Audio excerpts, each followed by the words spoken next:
اعوذ باللہ من الشیطان اللعین الرجیم بسم اللہ الرحمن الرحیم وبہ نستعین واللہ خیر ناصر ومعین۔ قال اللہ تبارک وتعالی فی کتابہ المجید یا ایہا الذین آمنوا استجیبوا للہ وللرسول اذا دعاکم لما یحییکم۔ آداب زندگی کے حوالے سے زندگی کے مختلف پہلوؤں میں اس کے آداب اور ہمارے اخلاقی رویوں پر گفتگو کا سلسلہ جاری ہے۔ آج ہماری خواہش ہے کہ ہم بدعمل لوگوں کے حوالے سے، فاسقوں کے حوالے سے، برے لوگوں کے حوالے سے ایک مومن انسان کی روش، اس کے آداب، اس کے اخلاق اور اس کے رویے کے حوالے سے قرآن کریم اور اہل البیت علیہم السلام کی سیرت کی روشنی میں مختصر سی گفتگو کریں۔ یہ ذہن میں رکھیے گا کہ اللہ تبارک و تعالیٰ کی مشیت اور اہل البیت علیہم السلام کی روش ہمیشہ یہ رہی ہے کہ تمام لوگوں کے ساتھ آپ کا رویہ ہمیشہ اچھا رہنا چاہیے، آپ کا حسن سلوک ہمیشہ نظر آنا چاہیے، چاہے لوگ برے ہوں یا اچھے ہوں، آپ کا رویہ ہمیشہ پازیٹیو اور مثبت ہونا چاہیے۔ لیکن اس کے باوجود کچھ مقامات ایسے ہیں جہاں پر تاکیداً ہمیں کچھ چیزوں کی طرف متوجہ کیا گیا ہے اور ان چیزوں میں احتیاطی تدابیر اختیار کرنے کا حکم دیا گیا ہے۔ یہ ایسے ہی ہے جیسے کوئی بیمار ڈاکٹر کے پاس آئے تو ڈاکٹر اس کو چینی کھانے سے منع کرتے ہوئے کہے کہ کم استعمال کرو، یا ٹھنڈا پانی پینے سے منع کرتے ہوئے کہے کہ اتنا ٹھنڈا نہ کرو کہ وہ تمہارے لیے نقصان دہ ہو۔ اسی طرح سے دین نے بھی ہمارے رویوں کے حوالے سے ہمیں کچھ نصیحتیں فرمائی ہیں۔ مثلاً آج کے معاشرے کے اندر نیک اور عادل لوگ ڈھونڈنے سے شاید ملتے ہوں۔ ہمارے ارد گرد برائیوں کا ارتکاب کرنے والوں کا جم غفیر ٹھاٹھے مارتا سمندر ہے۔ جھوٹ بولنے والے، غیبت کرنے والے، جھوٹی افواہیں اڑانے والے، لوگوں کو گمراہ کرنے والے، لوگوں کے ذہنوں کو ایسی چیزوں میں الجھانے والے جو چیزیں نہ دنیا میں اور نہ آخرت میں کام آ سکتی ہیں۔ ایسے لوگوں کی ہمارے ارد گرد کے معاشرے میں کسی طرح کی کوئی کمی نہیں ہے۔ اس اعتبار سے ہمیں قرآن کریم کی طرف اور قرآن کریم کو لے کر آنے والی ہستی کی طرف اور ان کی آل کی طرف دیکھنے کی ضرورت ہے کہ ایک ایسے معاشرے میں زندگی گزارتے ہوئے ہمارے فرائض کیا بنتے ہیں جب ہمارا سامنا ایسے لوگوں سے ہو۔ اس اعتبار سے فسق اور فجور کی جو تعریف ہے اس کو ہمیں سمجھنے کی ضرورت ہے۔ فسق یعنی ہر وہ گناہ کا کام جس کا علانیہ ارتکاب ایک بندہ کرتا ہو، ایسے شخص کو فاسق کہا جاتا ہے۔ مثلا جھوٹ کہنا فسق ہے، تہمت لگانا فسق ہے، مال حرام کھانا فسق ہے، دھوکہ دینا فسق ہے، لوگوں کے اموال کو لوٹنا فسق ہے، لوگوں کی آبرو، لوگوں کی عزت، لوگوں کی ناموس پر ہاتھ اٹھانا، زبان اٹھانا، نگاہیں اٹھانا فسق ہے، اور اس کا مرتکب فاسق کہلاتا ہے۔ جھوٹی خبر پھیلانا فسق ہے، اس کا مرتکب فاسق کہلاتا ہے۔ جب آپ اس اعتبار سے اپنے ارد گرد چاہے سوشل میڈیا ہو، چاہے وہ الیکٹرانک میڈیا ہو، چاہے اخبارات دیکھیں گے تو آپ کو ایسے لوگوں کی کوئی کمی نظر نہیں آئے گی۔ اس اعتبار سے قرآن کریم نے ایک جملہ ارشاد فرمایا کہ اذا جاءکم فاسق بنبأ فتبینوا۔ جب کوئی اس طرح کا فرد جو ان چیزوں میں حلال و حرام کا خیال نہیں رکھتا بلکہ گندی چیزیں، بری خبریں، غلط خبریں، جھوٹی خبریں دوسروں تک پہنچاتا ہے، ایسے لوگ اگر تم تک کوئی خبر پہنچائیں تو فوری طور پر آنکھ بند کر کے اس پر یقین نہ کرو، عمل نہ کرو، بلکہ اس کی تحقیق کرو، تفحص کرو، تفتیش کرو، تاکہ اصل حقیقت تک تم پہنچ سکو اور تم گمراہ نہ ہو۔ انسان کو گمراہی سے بچانے کے لیے فاسقوں کی لائی ہوئی خبر سے بچنے کا اور اس پر تحقیق کرنے کا حکم دیا گیا ہے۔ اسی طرح سے اگر کوئی فاسق ہو اگر کوئی برا انسان ہو، اگر کوئی بیڈ کریکٹر انسان ہو، اگر کوئی بد عمل آدمی ہو اور وہ آپ کے سامنے کسی بھی امر کے حوالے سے کوئی گواہی دے تو اس کی گواہی کسی بھی صورت میں قبول نہیں ہے، بشرطے کہ ہاں ایک ہی شرط ہے، وہ شرط یہ ہے کہ اس کا عدل، اس کا ایمان، اس کی سچائی آپ پر ثابت ہو۔ اگر وہ سچا انسان ہے تو پھر آپ اس پر یقین کریں گے، لیکن اگر وہ سچا نہیں ہے تو اس پر آپ یقین نہیں کریں گے۔ اسی لیے مثلا طلاق کے لیے جن گواہوں کی ضرورت ہوتی ہے ان گواہوں کو عادل ہونا ان کا شرط ہے۔ عدالتوں میں جو لوگ گواہیاں دیتے ہیں ان گواہیوں میں گواہی دینے والے کا عادل ہونا شرط ہے، اگر وہ عادل نہ ہو تو اس کی گواہی قبول نہیں ہے۔ اس لیے کہا گیا ہے کہ ایسے برے لوگ، یعنی جھوٹ بولنے والا برا آدمی ہوتا ہے، چاہے وہ جتنا ہی میرا عزیز ہو، جتنا ہی میرا قریبی ہو، نگاہوں کو حرام سے نہ بچانے والا برا انسان ہوتا ہے، چاہے وہ جتنا بھی میرا دوست ہو۔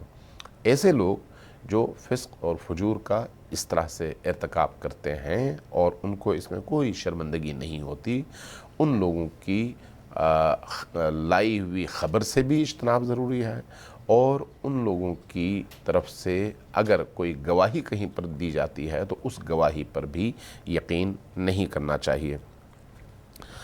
امیر المؤمنین علی ابن ابی طالب علیہ السلام نے اس لیے کمیل ابن زیاد نخعی کو، جن کے نام سے دعائے کمیل معروف ہے، ایک جملہ نصیحتاً ارشاد فرمایا، اور وہ جملہ یہ ہے، فرمایا کہ یا کمیل وحجر الفاسقین، اے کمیل فاسق لوگوں سے ہمیشہ اپنے آپ کو بچاؤ، جو جھوٹ کہتے ہوئے ابا محسوس نہیں کرتے، اپنے اندر شرمندگی محسوس نہیں کرتے، جو دوسروں کو لڑانے والی باتیں کرتے ہوئے اپنے اندر ابا اور شرم محسوس نہیں کرتے، ایسے لوگوں سے، یہ فاسق ہیں، ایسے لوگوں سے ہر صورت میں اپنے آپ کو بچاؤ۔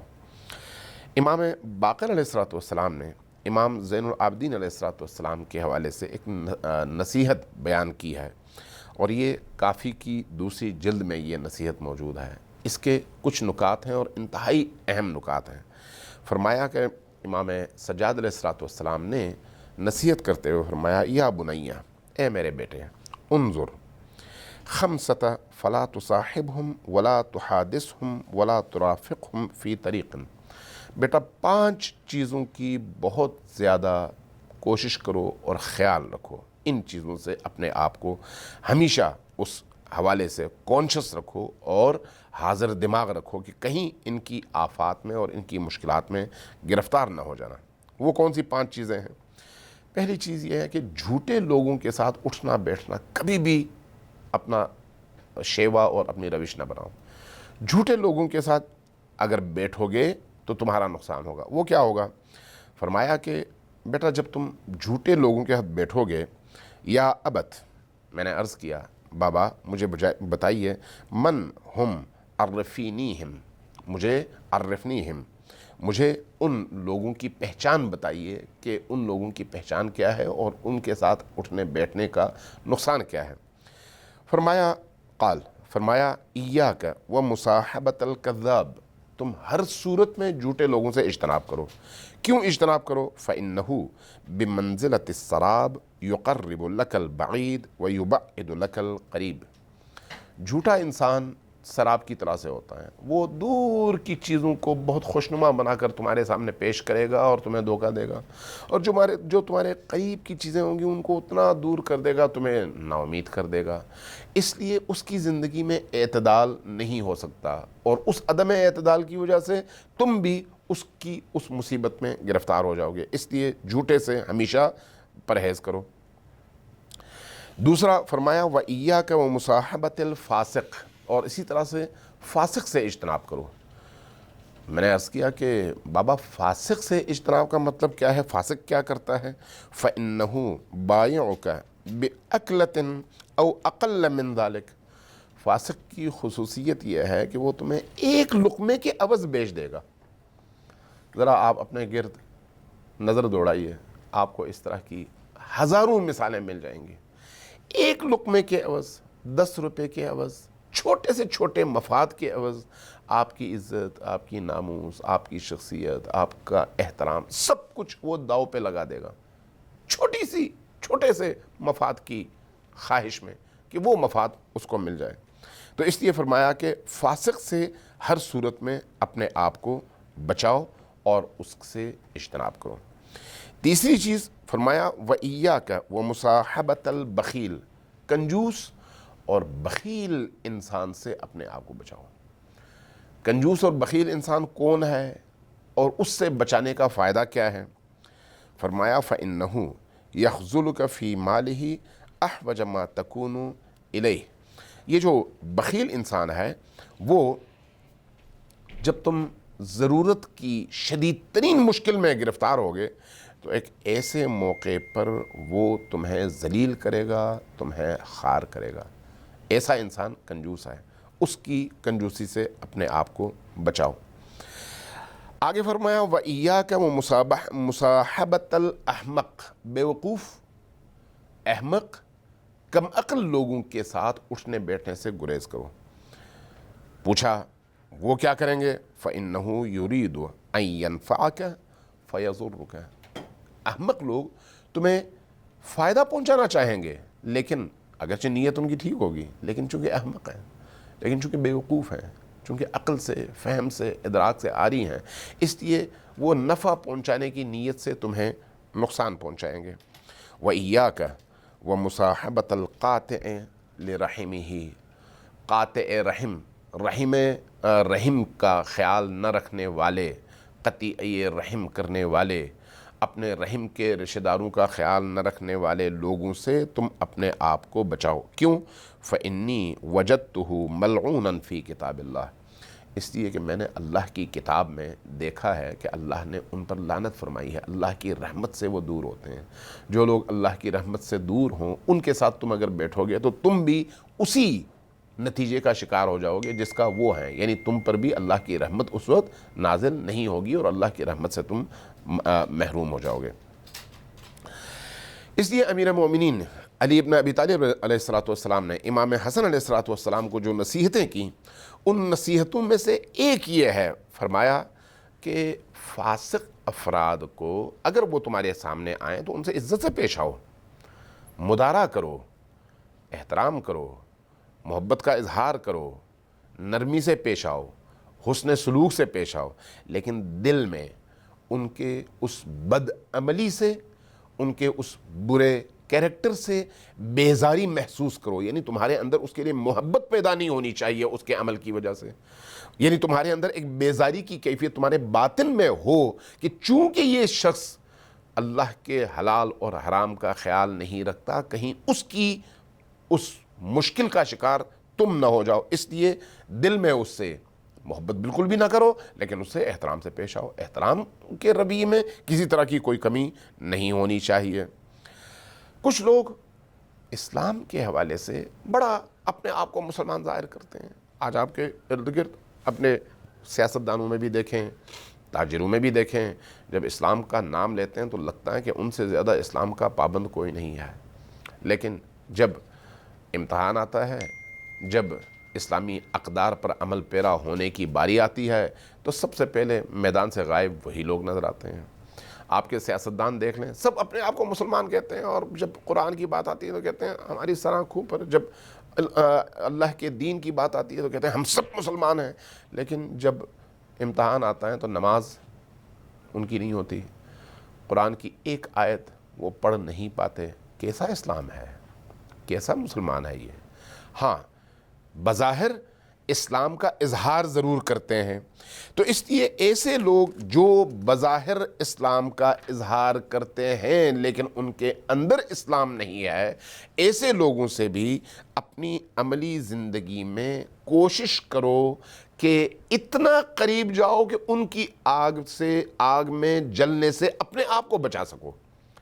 آگ جلانے والی چیز ہے، آپ جب اس آگ کے قریب جاتے ہیں تو اتنا جاتے ہیں کہ اس آگ کی حرارت کو سینک تو سکیں لیکن اس آگ میں جلنے سے اپنے آپ کو محفوظ رکھیں۔ یہ لوگ ایسے لوگ ہیں، لہذا جو لوگ بظاہر دین کا اظہار کرتے ہیں ان کے اندر دین نہیں ہے، ایسے لوگوں کے قریب جانے، ان کے ساتھ اٹھنے بیٹھنے، ان کے ساتھ کھانے پینے، ان کے ساتھ محبتیں کرنے، ان کے ساتھ رشتے استوار کرنے، ان کے ساتھ تعلقات بنانے کے حوالے سے اپنے آپ کو پوری طرح سے بچانے کی ضرورت ہے۔ ایسے لوگوں کی کچھ اوصاف قرآن کریم نے بیان کی ہیں. میں قرآن کریم کی ان آیات کو اگر ایک ایک کر کے بیان کرنا چاہوں تو ہمارا پروگرام بہت لمبا ہو جائے گا، اس لیے میں مختصراً عرض کرتا ہوں. ایسے لوگ جھوٹے ایمان کا دعویٰ کرتے ہیں لیکن ان کے اندر ایمان نہیں ہوتا. قرآن کریم کی سورہ بقرہ کی 8ویں آیت یہ کہتی ہے وَمِنَ النَّاسِ مَن يَقُولُ آمَنَّا بِاللَّهِ وَبِالْيَوْمِ الْآخِرِ وَمَا هُمْ بِمُؤْمِنِينَ. یہ لوگ اللہ پر، اللہ کے دین پر، آخرت پر ایمان لانے کا اعلان تو کرتے ہیں لیکن وَمَا هُمْ بِمُؤْمِنِينَ، یہ ایمان والے نہیں ہیں. اسی طرح سے قرآن کہتا ہے یہ لوگ دھوکے باز ہیں، یہ لوگ دھوکے باز ہیں، دھوکہ دیتے ہیں. آیت کیا ہے؟ فرمایا کہ یخادعون اللہ والذین آمنوا وما یخدعون الا انفسهم وما یشعرون. یہ لوگ دوسروں کو دھوکہ دیتے ہیں، حتیٰ اللہ کو بھی دھوکہ دیتے ہیں، لیکن یہ نہیں جانتے کہ دھوکہ وہ اپنے آپ کو دے رہے ہیں، اللہ اور اللہ کے بندوں کو دھوکہ نہیں دے رہے. جتنے بھی دھوکے باز آپ کو اپنے ارد گرد نظر آئیں گے ان کے بارے میں اس آیت کو ضرور سامنے رکھیے کہ ان کی یہ اوصاف جو ہے آپ کے سامنے ہونی چاہیے. اسی طرح سے تیسری چیز، وہ ہمیشہ بس اپنے لیے کرتے ہیں، دوسروں کے لیے نہیں. اپنے مفادات کو سامنے رکھتے ہیں، دوسروں کے لیے نہیں. یعنی وہ ہر چیز اپنے لیے چاہ رہے ہوتے ہیں، دوسروں کے لیے نہیں. تو اس لیے جو سب کچھ اپنے لیے چاہتے ہیں، دوسروں کے لیے نہیں، اس لیے اپنی خواہشات کے اسیر ہوتے ہیں، ایسے لوگوں سے بھی اجتناب کا حکم دیا گیا ہے. قرآن کہتا ہے یقولون لئن رجعنا الى المدینہ لیخرجن الأعز منها الأذل وللہ العزة ولرسولہ وللمؤمنین ولکن المنافقین لا یعلمون. میں ترجمہ نہیں کرتا، یہ قرآن کریم کی سورہ منافقون کی آیت نمبر 8 ہے. آگے ایسے لوگ جن کے اندر ایمان نہیں ہوتا بظاہر ایمان کا اظہار کرتے ہیں، بزدل ہوتے ہیں اندر سے. بزدل ہونے کی وجہ سے ہر وہ چھوٹی چیز اور چھوٹے امتحان میں میدان چھوڑ کے بھاگ جائیں گے. اس لیے اگر کوئی ظالم آئے، ظالم کے ساتھ ساتھ چلیں گے، مظلوم پر ظلم کریں گے. حقدار کو حق پہنچاتے ہوئے اگر چھوٹی سی مشکل ہوگی تو وہ بھاگیں گے، لیکن ظالموں کو مظلوموں سے حق چھین کر دینے میں ان کو کوئی ابا، کوئی پریشانی، کوئی مشکل درپیش نہیں ہوگی. اس لیے قرآن کریم نے ایسے لوگوں کے حوالے سے کہا کہ فلما کتب علیہم القتال اذا فریق منہم یخشعون الناس کخشیۃ اللہ او اشد خشیۃ وقالوا ربنا لما کتبت علینا القتال. جب اللہ کے دشمنوں سے قتال کی باری آئے گی تو بہت دور بھاگیں گے، اور اگر اللہ کے دشمنوں کے مقابلے میں کھڑے ہونے کی باری آئے گی تو وہ کہیں پر بھی آپ کو کھڑے نظر نہیں آئیں گے. سورہ نساء کی 77ویں آیت ہے. اسی طرح سے یہ طبقہ وہ ہے جو طبقاتی سسٹم میں وہ ایک طبقے کو زیادہ سے زیادہ مفاد پہنچانے کی کوشش کریں گے، اور وہ جو غریب، مستضعف، پابرہنہ، خدا پرست، موحد اور متعبد طبقہ ہوگا اس کو ہمیشہ مظلوم رکھنے میں اس جابر اور ظالم طبقے کا ساتھ دینے والے ہوں گے. قرآن کریم کہتا ہے وَإِذَا قِيلَ لَهُمْ آمِنُوا كَمَا آمَنَ النَّاسِ قالوا انؤمن کما آمن السفہاء. جب آپ ان کو نیکی کی دعوت دیں گے نا، ایمان کی دعوت دیں گے، ارے ان بیوقوفوں کی طرح سے ہم ایمان لائیں، یہ جو غریب غربا ان کی طرح سے ہم بنے، ہم کیوں بنے بھائی؟ وہ کس کے ساتھ مشہور ہونا پسند کریں گے؟ بڑے بڑے افسروں کے ساتھ، بڑے بڑے سرمایہ داروں کے ساتھ، بڑے بڑے سیاستدانوں کے ساتھ، جن کی حیثیت معاشرے کے اندر بڑی ہے. یہ نہیں دیکھیں گے کہ ان کے اندر ایمان بالکل نہیں ہے، بلکہ وہ ان کے ساتھ کھڑے ہونے میں فخر محسوس کریں گے. جیسے آج بھی آپ لاتعداد ایسے لوگوں کو جو بظاہر بڑے دیندار ہیں کیا کرتے ہیں، کسی وزیر، کسی سیاستدان، کسی جرنیل، کسی بد کردار شخص کے ساتھ کھڑے ہوتے ہوئے ان کو بڑی خوشی محسوس ہوتی ہے، لیکن کسی غریب کے ساتھ کھڑے ہوتے ہوئے وہ محسوس کرتے ہیں جیسے ذلت ان کو مل رہی ہے، وہ اپنے آپ کو ذلیل فیل کرتے ہیں. یہ خود نفاق کی بھی علامت ہے اور بد کرداری کی بھی علامت ہے اور بے ایمانی کی بھی علامت ہے. اس لیے قرآن کریم نے ایسے لوگوں کی نشاندہی کی ہے. یہ جو آخری آیت تھی سورہ بقرہ کی 13ویں آیت ہے. اسی طرح سے ان لوگوں کی ایک خصوصیت یہ ہے کہ یہ ہمیشہ دشمن کے مفاد میں سوچیں گے، لیکن اپنے خدا کے مظلوم بندوں کے مفاد میں کبھی بھی نہیں سوچیں گے. ہمیشہ دشمنوں کے ساتھ کھڑے ہوں گے اپنے چھوٹے چھوٹے مفادات کے لیے، لیکن جو لوگ میدان عمل میں اللہ کے دین کے لیے کام کرتے ہیں ان کے ساتھ کھڑے ہونے کو بالکل بھی تیار نہیں ہوں گے. اور اس کی وجہ یہی ہے کہ ان کو چھوٹے چھوٹے مفادات دشمن کی طرف سے ملتے ہیں۔ آج بھی اگر آپ اپنے معاشرے میں ارد گرد دیکھیں، امریکی مفادات کے لیے قربان ہونے والے دینداروں کی اس معاشرے میں کوئی کمی نہیں ہے۔ بڑے بڑے ظالم، جابر، طاغوتی طاقتوں کے مفادات کے لیے اپنے دین کے نام پر قربان ہونے والوں کی کوئی کمی نہیں ہے۔ یمن پہ حملہ ہو رہا ہے، آپ سعودیوں کی حمایت میں بڑے لوگوں کو دیکھیں گے، یمن کے ان مظلوموں کی حمایت میں کسی کو نہیں دیکھیں گے۔ امریکہ کی جنگ چل رہی ہے پورے خطے کے اندر، لیکن جب بات ہوگی فلان جگہ مظلوموں پر حملہ ہوا ہے، ان مظلوموں کی حمایت کرو، تو وہ کہیں گے نہیں نہیں نہیں نہیں، ان کی سزا ہی یہی تھی، اس لیے ان پر ایسا ہوا ہے۔ افغانستان کے حوالے سے اسی طرح سے، باقی ملکوں کے حوالے سے اسی طرح سے، فلسطین کے حوالے سے اسی طرح سے۔ تو گویا یہ جو جابروں، ظالموں کی حمایت ہے، یہ بھی بظاہر وہی لوگ کر رہے ہوتے ہیں جنہوں نے اسلام کا لبادہ پہنا ہوتا ہے۔ اپنے ارد گرد ذرا غور کیجئے گا، آپ کو اندازہ ہو جائے گا۔ یہ بھی نفاق کی ایک علامت ہے، اور بظاہر دینداری اور اندر سے کفر کی ایک علامت ہے۔ تو اس میں بڑے بڑے دیندار بھی شامل ہیں، عمامے والے بھی شامل ہیں، پگڑیوں والے بھی شامل ہیں، پیر بھی شامل ہیں، علماء بھی شامل ہیں، کوئی اس سے مستثنا نہیں ہے۔ جس میں یہ خصوصیت ہے، چاہے اس نے اپنا ظاہر کچھ بھی بنایا ہوا ہو، وہ اس کیفیت کا شکار اگر ہے تو پھر اس سے ڈرنا چاہیے، اور ایسے لوگوں پر اعتماد کبھی بھی نہیں کرنا چاہیے۔ ایک اور خصوصیت ان لوگوں کی یہ ہے کہ یہ لوگ جو ہیں عبادتوں میں بڑے کمزور ہوتے ہیں، عبادتوں سے بھاگتے ہیں، عبادت کرتے ہوئے ان کو بڑی تکلیف ہو رہی ہوتی ہے، لیکن مفت میں اور بیکار میں ٹائم ضائع کرتے ہیں، ان کو کوئی پریشانی نہیں ہوتی۔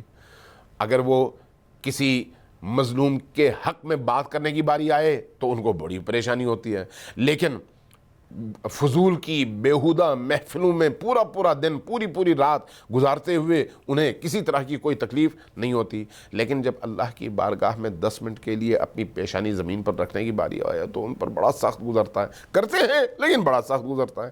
اس کا مطلب یہ ہے کہ اندر سے یہ کچھ اور ہیں اور باہر سے کچھ اور ہیں۔ اسی طرح سے ان کی ایک اور خصوصیت یہ ہے کہ مومن اللہ کے متعبد بندوں کا ہمیشہ مذاق اڑائیں گے۔ آج کے دور میں دیکھیے، مولوی کہنا گویا گالی کے طور پر استعمال کرتے ہیں۔ کون لوگ کرتے ہیں؟ سرمایہ دار۔ کون لوگ کرتے ہیں؟ سیاستدان۔ کون لوگ کرتے ہیں؟ اہل اقتدار۔ کون لوگ کرتے ہیں؟ معاشرے کے وہ طبقات جو دین کا نام لیتے ہیں، لیکن جب دینداری کی بات آتی ہے تو دینداروں کا تمسخر اڑاتے ہیں۔ یہ بھی اسی نفاق کی علامت ہے۔ اس لیے ایسے لوگوں سے اپنے آپ کو بچانے کی ضرورت ہے۔ ایک اور ان کی خصوصیت یہ ہے کہ وہ وعدے کریں گے، مکر جائیں گے، جھوٹ بولیں گے، دھوکے دیں گے۔ آپ اپنے سیاستدانوں کو اور ارد گرد کے لوگوں کو دیکھ لیں، کتنے ایسے سیاستدان ہیں جو جب کبھی آپ کوئی احتجاج کرتے ہیں، آپ جب کوئی ان سے مطالبہ کرتے ہیں تو میز پر بیٹھ کر آپ سے وعدے کریں گے، آپ کو سبق باغ دکھائیں گے، لیکن جیسے ہی آپ کا وہ احتجاج ختم ہوگا ایسے بھول جائیں گے نسیاً منسیہ جیسے کوئی بات ہوئی ہی نہیں ہے۔ جھوٹ، مکر، فریب، یہ کیا ہے؟ یہ اسی نفاق کی علامت ہے۔ اللہ تبارک و تعالیٰ ان کو پسند نہیں کرتا، اس لیے جو ہے ایسے لوگوں سے آپ کو، مجھے اللہ بچانا چاہتا ہے۔